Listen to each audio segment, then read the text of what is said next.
కాబట్టి ఇటువంటి దృశ్య కావ్యం నా భూతో నా భవిష్యత్తు, ఏ భాషల్లో కూడా ఇటువంటి దృశ్యకావ్యం ఉండదు. కాబట్టి అటువంటి దృశ్యకావ్యాన్ని మనకు అందించినటువంటి ఈ కళాకారులందరినీ కళాకారులు కారణజన్ములు. కొంతమంది మాత్రమే కళాకారులు కాగలరు, కానీ హృదయం అంటూ ఉంటే ప్రతి ఒక్కరూ కళాభిమాని, కళా పోషకుడు కాగలరు. కళాకారులు అందరూ కాలేము, కళా పోషకులుగా, కళాభిమానులుగా ప్రతి ఒక్కరము కాగలం. కాబట్టి ఈ కళలు సజీవంగా ఉండాలంటే అటు కళాకారులు, కళాభిమానులు, కళా పోషకులు ఈ త్రివేణి సంగమం ఉంటేనే ఈ కళలు ఒక జీవనదిలా ప్రవహిస్తూ ఉంటాయి. కాబట్టి ఇటువంటి కళాకారులను మనం ప్రోత్సహించాల్సిన ఆవశ్యకత ఎంతైనా ఉంది అని నేను హృదయపూర్వకంగా మీ అందరికీ విజ్ఞప్తి చేస్తూ ఈ యొక్క కార్యక్రమానికి మమ్మల్ని ఆహ్వానించినందుకు కృతజ్ఞతాపూర్వక నమస్సుమాంజలి తెలియజేస్తూ సెలవు తీసుకుంటున్నాను. తులసిరెడ్డి గారు, చాలా చక్కటి తెలుగులో మీ అభినందనలు తెలియజేసినందుకు ధన్యవాదాలు. రుద్రరాజు గారు, 4 మాటలు మీ మనసులో స్పందన. ఇది ఉపన్యాసం కాదు, ఇది చాలా కుటుంబపరంగా తెలుగు వారందరికీ కూచిపూడి కుటుంబం మీద ఉన్న అభిమానం చాటుకునే ప్రయత్నం.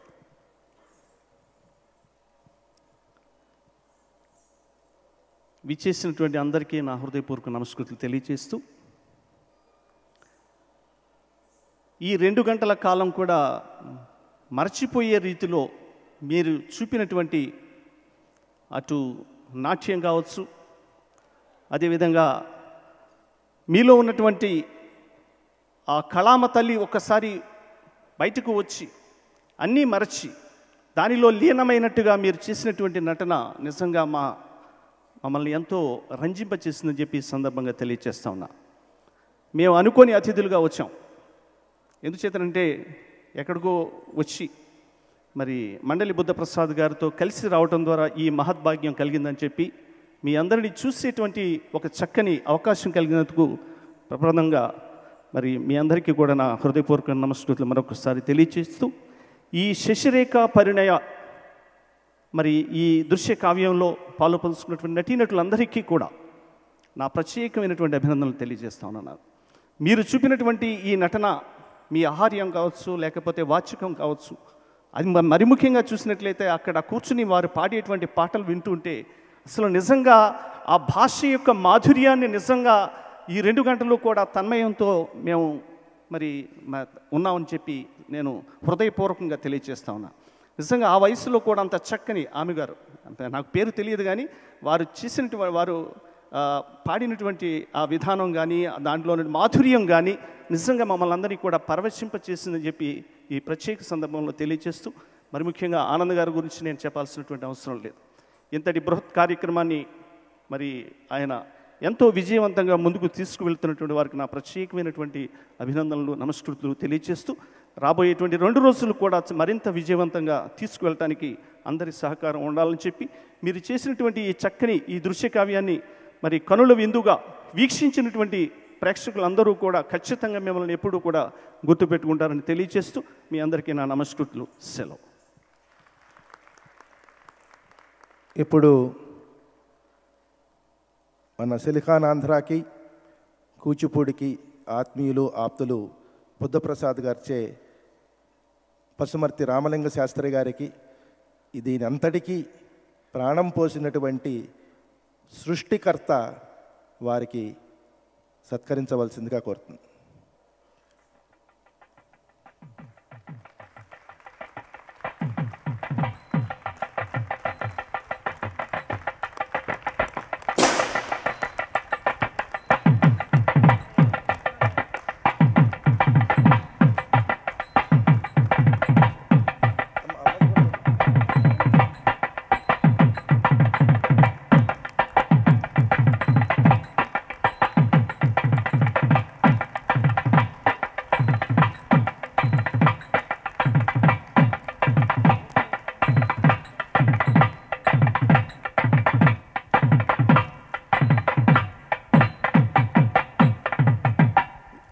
ఇవాళ ఇక్కడ ఘటోత్కచుడిగా వేసినటువంటి వేదాంతం రాఘవ, జయహో రాఘవ, అభిమన్యుడిగా సొంత తమ్ముడు వెంకటాచలపతి, నాగ వెంకటాచలపతి, మా సోదరుడు తాడేపల్లి సత్యనారాయణ శర్మ. గురుగారు మీరు ఏం చేయించారో కానీ సత్యనారాయణ శర్మ మాత్రం కింద అభిమాన సంఘం ఏర్పడిపోయింది. అలంకార నటుల దగ్గర నుంచి ప్రతి ఒక్కరూ ఒక అద్భుతాన్ని సాధించారు. గురువుగారు ఈ సమయంలో మీ స్పందన మాతో పంచుకోండి.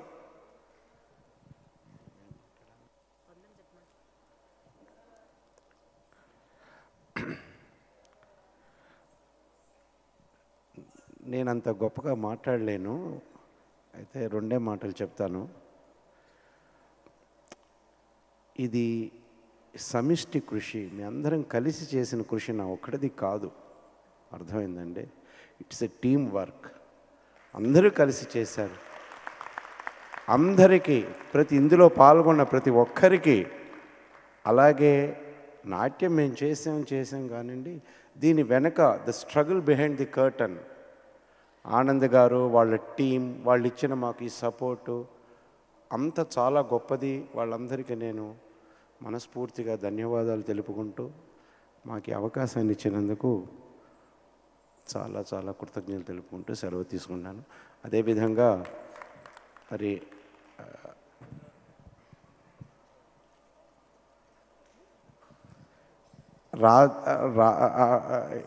ఈ కళాకారులందరినీ మా రాఘవని పరిచయం చేయవలసిందిగా నేను కోరుతున్నాను. ఎందుకంటే నాకు తెలీదు, రాఘవ వెంకుబాబు ఇద్దరు నాకు స్వయాన మేనల్లుళ్ళు. అందుకని ఇప్పుడు నాకు గుర్తొస్తుంది, ఈ నాటకం చేయడానికి కారణం ఏంటంటే మా నాన్నగారు ఎప్పుడు చెప్పేవారు, ఏదైనా ఒక నాటకం చేయని. రాఘవ చిన్నగా మా ఇంట్లో ఉండేవాడు. అప్పుడు ఏ నాటకం చేయమన్నా చేసేవాడిని. తర్వాత ఒక రోజు వచ్చి మావయ్య నువ్వు నాటకం చేయాలి ఎట్టగైనా సరే, నిన్న శశిరేఖాపరిణయం రాయరా అన్న. రాయలే చాలా రోజులు. సరే తర్వాత కొంతకాలం తర్వాత సరే దీన్ని చేయాలని ఒక సంకల్పం కలిగినప్పుడు మరి ఇప్పుడు మా బావగారు ఉన్నారా పోయారా ఎరా నాన్న ఉన్నాడు అప్పుడు మా బావగారు పోయారు. పోయితే సరే యాక్చువల్లీ ఇది నేను చేసి ఫస్ట్ దీన్ని మా బావగారికి అంకితాన్ని ఇచ్చాను అన్నమాట, ఈ శశిరేఖాపరిణయం. ఎందుకంటే మా బావగారు వేదాంతం రత్తయ్య శర్మ గారు, మా అక్కయ్య కూడా వచ్చింది, ఇక్కడే ఉందనుకుంటా.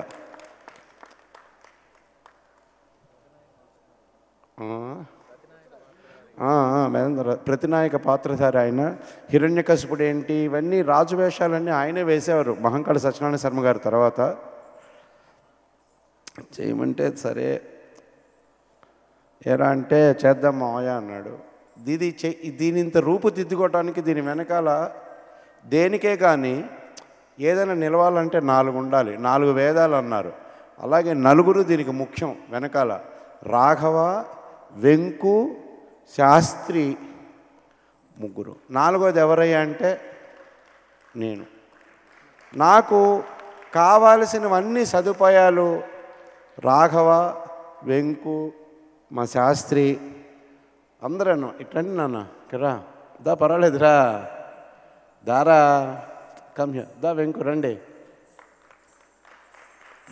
దానన్న వెంకురా. వీళ్ళ నలుగురు మా నలుగురు సమిష్టి కృషియే ఈ శశిరేఖాపరిణయం అన్నమాట. ఇంతకంటే ఇంకా నేనేం చెప్పలేను. అలానే మిగతా వాళ్ళది కాదని కాదు, వాళ్ళందరూ చాలా చాలా అద్భుతంగా చేశారు. అలాగే ఆ శశిరేఖ ఇక్కడ రామ్మా,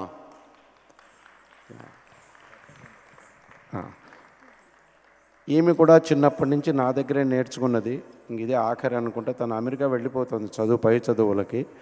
రాఘవ నువ్వు కొంచెం వీళ్ళందరినీ కొంచెం పరిచయం చేయి నాన్న.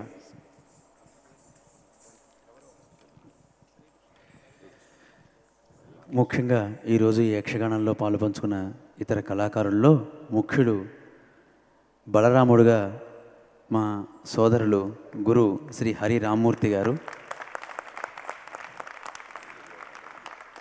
అలాగే శ్రీకృష్ణుడిగా శ్రీ చింత రవిబాలకృష్ణ గారు, దుర్యోధనుడిగా గురు శ్రీ పసుమర్తి శ్రీనివాస్ శర్మ గారు, అలాగే శకునిగా శ్రీ ఏలేశ్వరపు పూర్ణచంద్రరావు గారు, కర్ణుడిగా శ్రీ చింత రమణ గారు, దుశ్శాసనుడిగా శ్రీ ఏలేశ్వరపు వెంకటేశ్వరుడు గారు, సైంధవుడుగా శ్రీ నాగసాయి గారు, అలాగే లక్ష్మణ కుమారుడుగా శ్రీ తాడేపల్లి సత్యనారాయణ శర్మ గారు, అలాగే సుభద్రగా శ్రీమతి గిరిజా కిషోర్ గారు, శశిరేఖగా కుమారి చిన్మయి, ఇతర సఖులుగా కుమారి ప్రణవి, కుమారి అంజన, కుమారి వైష్ణవి, కుమారి వేద, రాక్షసులుగా శ్రీ వెంపటి సత్యప్రసాద్,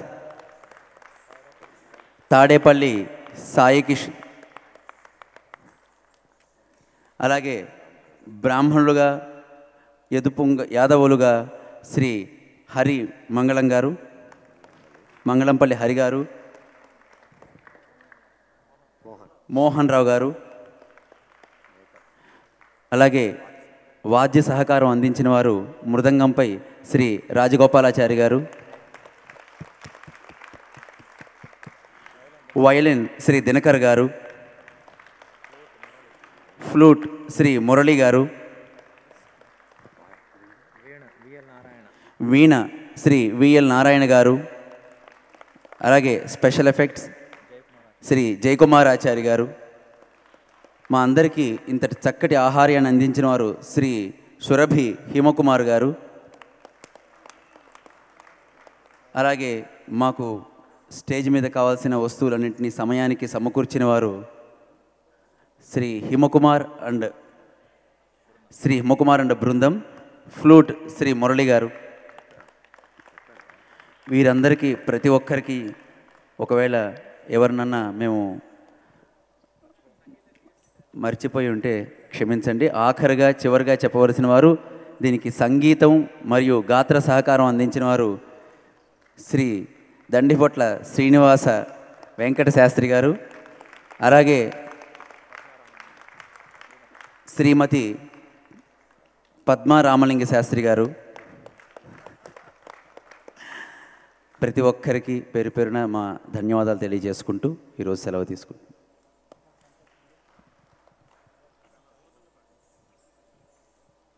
శుభరాత్రి. రేపు ఉదయం వేదాంతం రాధేశ్యామ్ గారి యక్షగాన చందోరీతి అభినయపూర్వక ప్రసంగం 9:30 ప్రారంభమవుతుంది. తిరిగి అందరం